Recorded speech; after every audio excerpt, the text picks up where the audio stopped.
थम गई है दिल्ली की रफ्तार। गन्ना किसानों की रैली के चलते कई इलाकों में भारी जाम लगा है।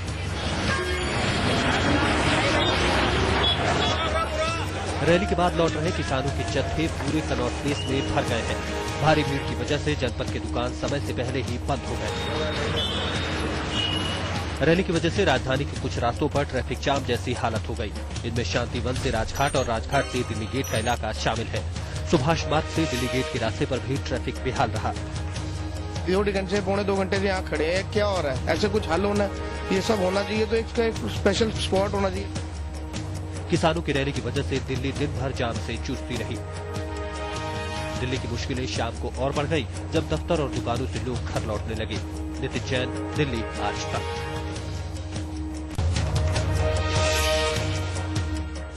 गन्ना किसानों की यह आवाज गूंजी दिल्ली के सियासी गलियारों में। गन्ने की सरकारी खरीद का मूल्य बढ़ाने की मांग के साथ किसानों ने संसद का घेराव किया।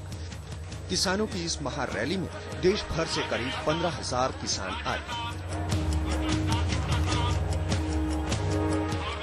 किसानों का एक धड़ा जंतर मंतर पर हुंकार भर रहा था तो दूसरा संसद मार्ग थाने पर विरोध प्रदर्शन कर रहा था। भारतीय किसान यूनियन से जुड़े सभी लोगों ने जंतर मंतर की जगह संसद मार्ग थाने पर डेरा जमाया और केंद्र की नीतियों पर जमकर नारेबाजी की। हालांकि उन्होंने कहा कि सभी किसानों की समस्याएं एक ही जैसी हैं। इसमें सभी दल और सभी बिरादरी एक है। किसानों को भले ही रोक दिया गया, लेकिन उनकी आवाज जरूर प्रधानमंत्री मनमोहन सिंह के कानों तक पहुंची।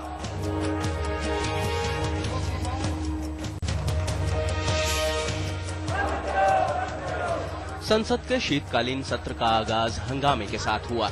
बाहर दिल्ली में सड़कों पर किसान अपनी आवाज बुलंद कर रहे थे तो लोकसभा में पूरा विपक्ष गन्ना किसानों की मांग को लेकर एकजुट नजर आ रहा था।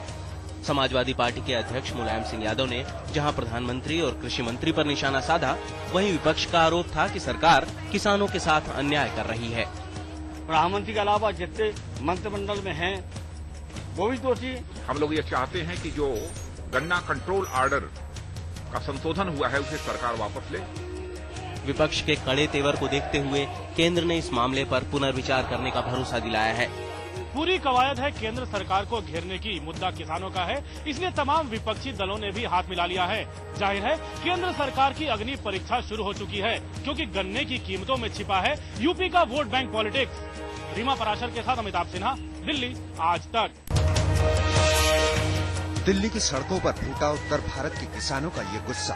महंगाई बढ़ने के बावजूद पिछले साल से कम कीमत में गन्ना बेचने पर मजबूर हो रहे हैं किसान।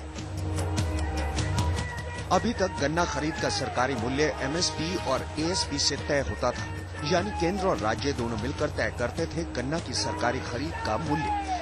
जबकि इस बार एफआरपी यानी फेयर एंड रेम्यूनरेटेड प्राइस के जरिए गन्ने का मूल्य तय हो रहा है। मतलब गन्ने का जो मूल्य पिछले साल करीब 140 रुपए था, वो घटकर पहुंच गया है करीब 130 रुपए क्विंटल।